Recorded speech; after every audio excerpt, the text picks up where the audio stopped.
just here to have a look around. Get to work, I'm here to lift some pounds. I'm on another wave, a different sound. I'm like 2:45. I'm still working, 500 degrees, passion burning. I think you forgot, you must have forgotten. I do this a lot. What's going on YouTube? In today's video, I'll be showing you guys a quick update video on my Yukon before the accident. As you can see, I was working on the front suspension, changing out my upper control arms as well as my front shocks. So if you want to go ahead and check it out, make sure you stay tuned and let's get to it. Alright, so for anybody that's not familiar with my Yukon, it does have a 5-inch drop in the front and a 7-inch drop in the rear with some 26-inch replicas at the moment. And this is what it looks like right here. I also do have a video on all the parts I use for my drop, so if you want to check that out, I'll go ahead and link it up on top of the screen. So right here are the parts that I'll be replacing. As you saw in the thumbnail, I am changing my front shocks, which are made by DJM. So if you notice, one of the shocks is already compressed because it got messed up over the time. But basically they're DJM and model number is 1315. And my upper control arms are DJM as well, with the bolt-on style ball joint that goes bolted from the top. As you can see right here, they have the bolt holes.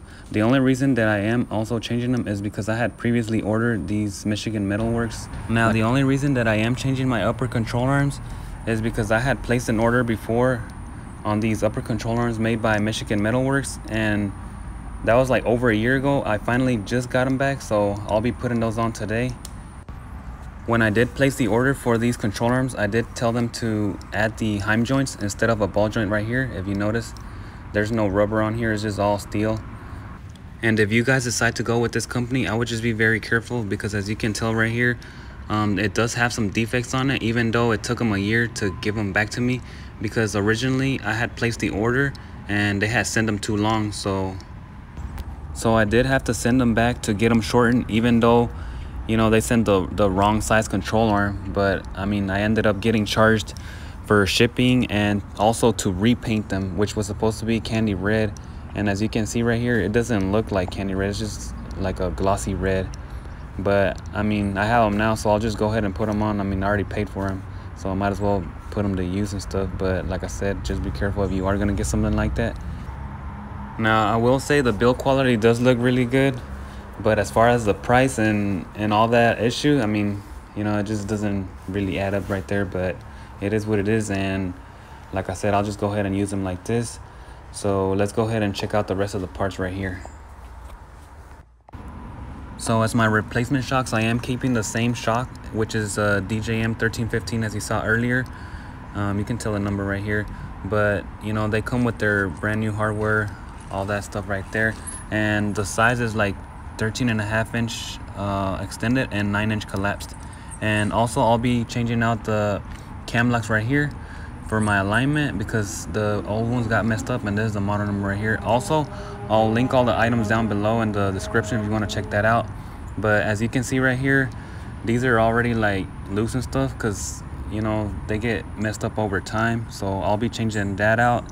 And as you can tell, this pin right here popped out of the cam lock section too, so I will be putting on these nuts and bolts that I got from Home Depot, and that way I believe that'll keep it secure, so it won't be doing that, and I'll keep my alignment good for a long time right there. The head of the screw looks like a countersunk Allen head right there, but I'll show you right now on the truck right here where the pins popped out of the cam section. So if you notice, it has this pin right here, which is still factory, and then right there is all empty.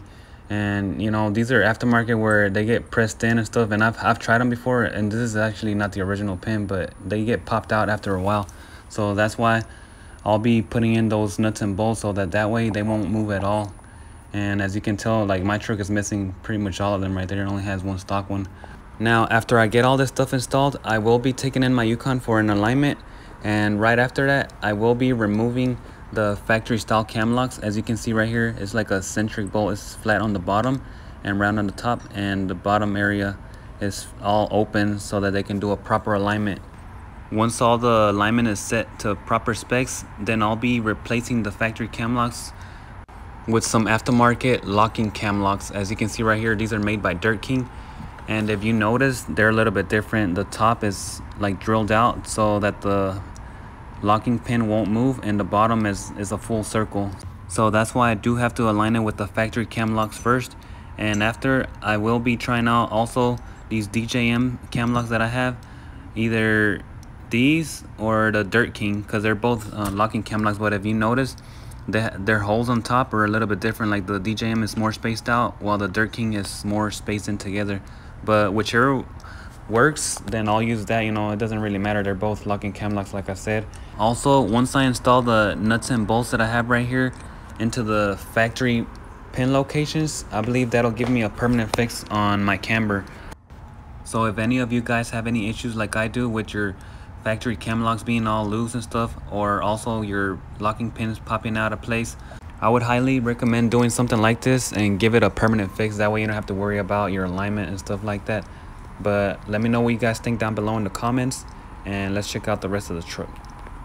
Also, before, when I did do my drop, I did have to adjust my torsion bar keys to get the truck even all around in all four corners, because I used the bottom 3-inch control arms right here from DJM, and then the truck already had like factory torsion bars which go right here, and if you adjust the keys, it will lower or raise your truck as well. So what I had to do is, I'll show you right here on the bottom, the passenger side, I had to basically back the bolt all the way to the back or out, and you can see right here where it's sticking out, this bolt right here. The key's pretty much resting, you know, on the stop right there, which is at its lowest point. And on the driver's side, I had to go all the way up. So that helped me get my truck sitting pretty much level on all four corners, because these trucks do like to have like cheveling, they call, where the front or the rear will be sitting lower on the driver's side because of the weight of the fuel tank, or also the battery and stuff. You know, there's a lot of weight on the driver's side. So essentially that got my truck sitting all squared up in all four corners. So here you can see a better shot of the driver's side torsion key, where I was able to bolt up the factory bolt as far as it goes, all maxed out to the top. Now, I'm not sure if the torsion bars get worn or anything like that, but in my case, like I said, this is what helped me square out the truck. As far as ride quality, it rides really good to me, so that's also why I left it like that. So let me know what you guys think down below in the comments, and I'll go ahead and start putting up the suspension back together so I can show you guys what it looks like all said and done. And let's get to it. Alright guys, so I went ahead and finished up installing all the parts, and I'll show you a close-up right now. As you can tell, you know, I got the control arms, the shocks, and also the bolts for the cam locks, as well as the nut and bolt that I upgraded, because since I was missing those pins, you can see them closer right here. And on each of the sides, I was missing 3. There was only 1 pin that stayed factory on the driver's side and on the passenger side as well, and those were facing like towards the rear of the truck. I'm not sure why, but those were the only ones that were left over. And I did end up using washers with the nuts, with the lock nuts, so that they wouldn't pop out, because the nut was a little bit smaller than the hole. And also I didn't like do them too tight, because if I did them too tight, like they didn't want to move too much, and I don't want that, because I need them, get them adjusted when I take it to an alignment shot. After that, then I'll tighten them up real good so they don't come off. And so here's a better shot of the driver's side as well. You can tell that I changed those 3 pins with the lock nuts and washers as well.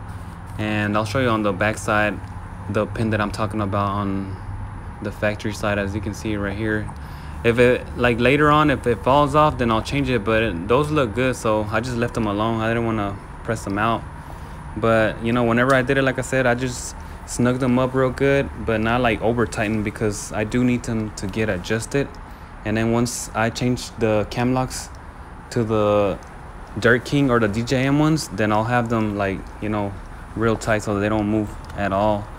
And also when I did that, I did add some little bit of grease so that they, you know, slide better, because I don't want them too tight to where the guys will have a problem when I get it aligned. And You can see right here, this is the other pin that I'm talking about on the passenger side as well. So I'll just be leaving those alone, and everything else will have the lock nut and bolt. So that should be pretty good right there. I don't think I'll have any issues after that. And I'll show you guys real quick the wrenches that I used whenever I was tightening up those little cam locks. That helped out a lot because it is a very tight spot in there with the control arm all installed. So let me show you that real quick. Alright, so these are some extra of the nuts and bolts that I had, and then there's another extra one as well. But this is the box that I had bought with the washers, and it has like a whole bunch of washers, but I believe I used this bottom one right here, and I'm not exactly sure what size is it, but it's like a multi-pack, and they don't have to be too big. But this is the wrench also that I was using, and they helped out a lot whenever I was tightening them up because of the space. I'll also link the items down below if you do want to check them out as well. Let me know what you guys think down below in the comments, and I'll go ahead and start putting the truck back together so I can take it to the alignment shop, and then you know, give you some quick shots and see what it looks like with the wheels on. Also, if you guys noticed, on the passenger side I do have the 26 on, and on the right side I do have the 22-inch wheel, because whenever I get it aligned I need to put on the 22s, since Firestone where I was taking it won't do anything bigger. That's why I got these right here, the black 22s and then the regular 26s.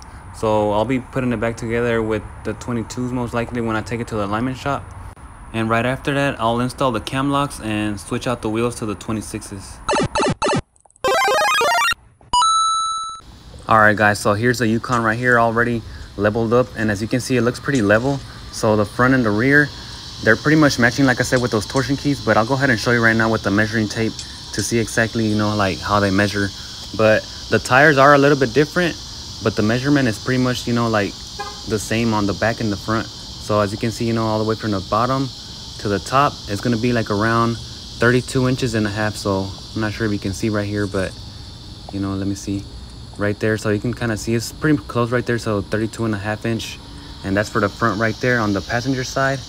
And then I'll go ahead and check on the rear passenger side right here. So this one the same, it's going to be like around 32 and a half. So all the way from the bottom to the top, and as you can tell right here, so pretty much right there on the 32 and a half inch mark.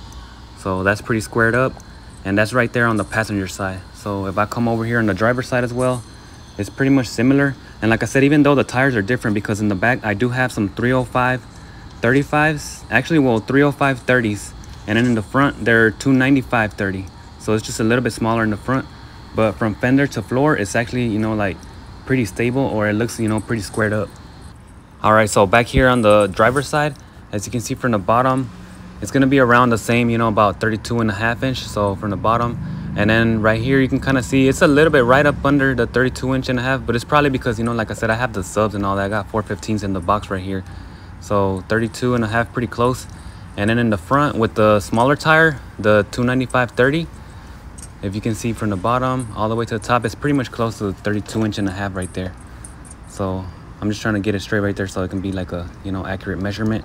But if I focus right here, like I said, you can kind of tell it's pretty much 32 and a half. So that's pretty good right there. And also, you know, the floor and all that, it matters, but overall it looks all squared up. So let me know what you guys think right here on the Yukon. And also, if you like this content, don't forget to hit that like button down below, subscribe, comment, all that good stuff, so I can keep making more videos like this. And I'll see you guys on the next one. We're gone. I'm still working 500 degrees, passion burning. I think you forgot, you must have forgotten. I do this a lot, I just made it up, yeah. It's Nate Rose sipping bourbon.